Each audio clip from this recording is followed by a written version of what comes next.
Assalamualaikum warahmatullahi wabarakatuh. Selamat sore, salam sejahtera untuk kita semua. Perkenalkan, nama saya Rizky Anggola.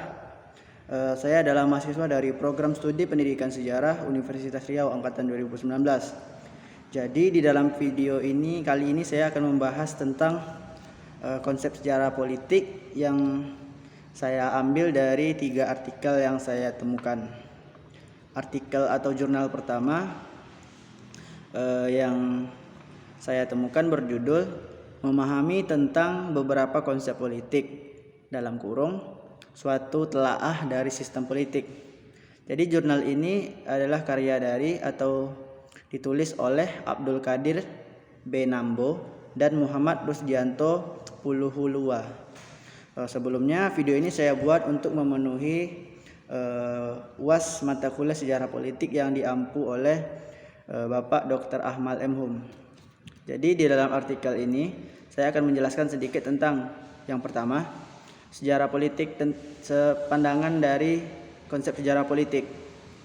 Pandangan yang pertama adalah satu, pandangan yang menghubungkan politik dengan adanya negara, yaitu urusan pemerintahan pusat dan daerah. Yang kedua, pandangan yang menghubungkan dengan masalah kekuasaan, otoritas dan atau dengan konflik. Pendekatan yang digunakan ada 2 jenis, yaitu pendekatan tradisional dan pendekatan perilaku. Pendekatan tradisional ini meliputi pendekatan historis yang menitik beratkan pembahasannya pada partai politik, perkembangan hubungan politik dengan luar negeri, perkembangan ide-ide politik yang besar, dan lain-lain. Yang kedua ada pendekatan legalistik yang mendekatkan kepada institusi dan perundang-undangan suatu negara.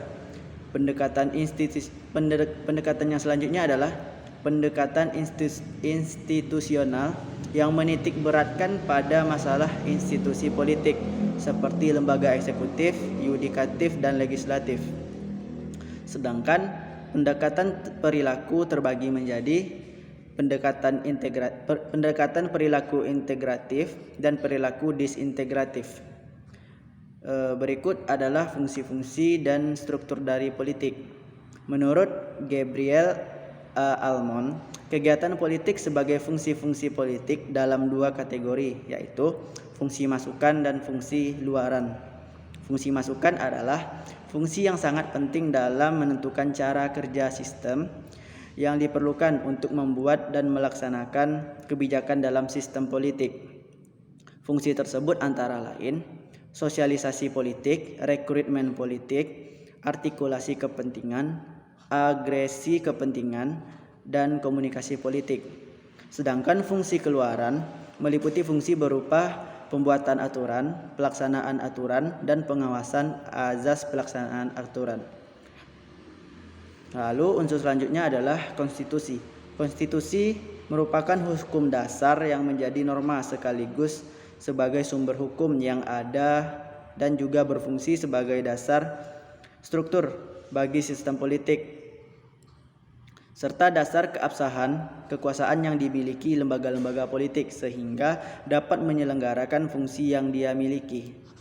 Ruang lingkup yang dijangkau oleh sistem politik tersebut mencakup yang pertama adalah the government political sphere, yaitu pola kehidupan suprastruktur negara atau pola dan hubungan antara lembaga formal. Dalam bagian ini ditentukan ketentuan-ketentuan formal kelembagaan atau fungsi prasenta tugasnya. Sehingga ketentuan formal disebut pula constitutional law atau ketentuan konstitusi yang membuat bagaimana seharusnya pemerintahan dan kehidupan negara dikelola. Yang kedua adalah the actual governmental mechanism atau the socio-political sphere, yaitu mengenai pola keadaan dan kehidupan infrastruktur atau pola serta tata hubungan lembaga-lembaga sosiopolitik yang nyata dalam mekanisme pemerintahan negara.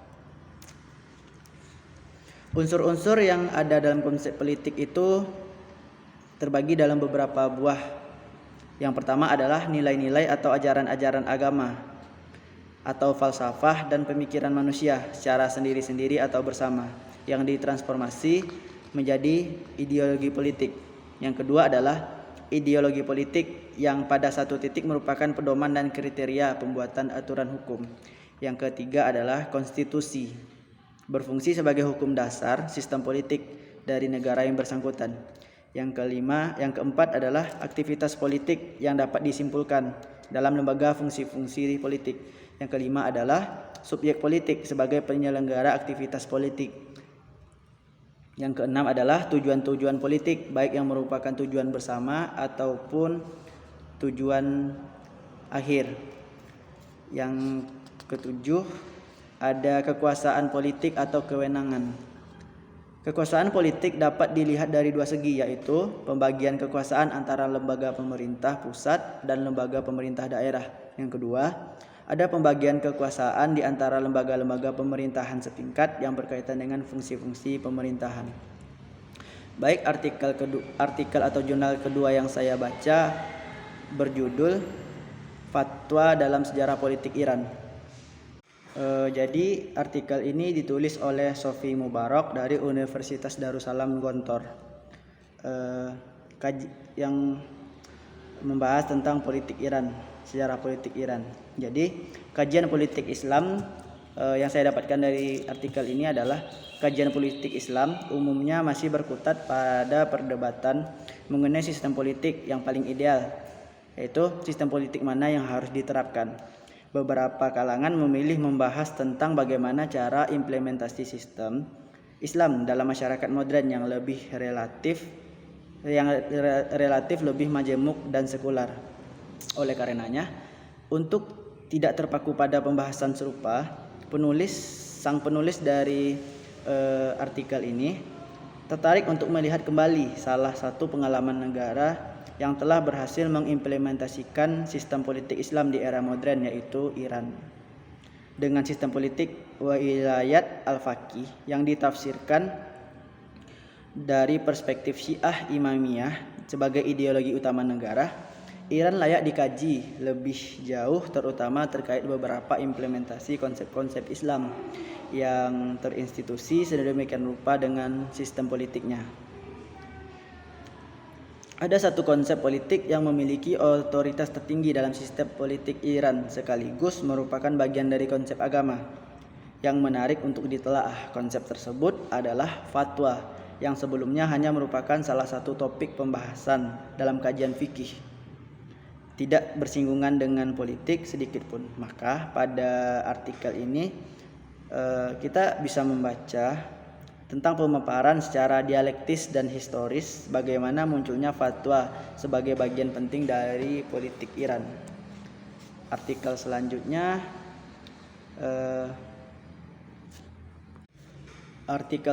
berjudul Sejarah Politik yang ditulis oleh Yulia Siska.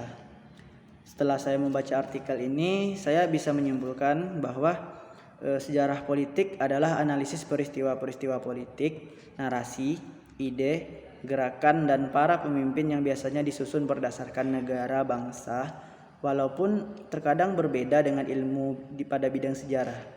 Akan tetapi tetap berhubungan antara lain dengan bidang sejarah lain seperti sejarah sosial, sejarah ekonomi, dan sejarah militer.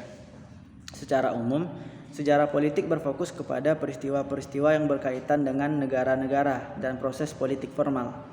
Menurut Hegel, dalam Tosh 1991-274, sejarah politik adalah gagasan tentang negara dengan kekuatan moral dari spiritual di luar kepentingan materi pembelajaran. Itu diikuti bahwa negara merupakan agen utama dalam perubahan sejarah. Ini salah satu perbedaan dengan misalnya sejarah sosial yang fokus utamanya adalah pada tindakan dan gaya hidup orang biasa atau manusia dalam sejarah yang merupakan karya sejarah dari sudut pandang orang biasa. Baiklah, hanya itu yang bisa saya jelaskan. Lebih dan kurang saya mohon maaf. Saya tutup dengan wabillahi taufiq wa hidayah. Wassalamualaikum warahmatullahi wabarakatuh.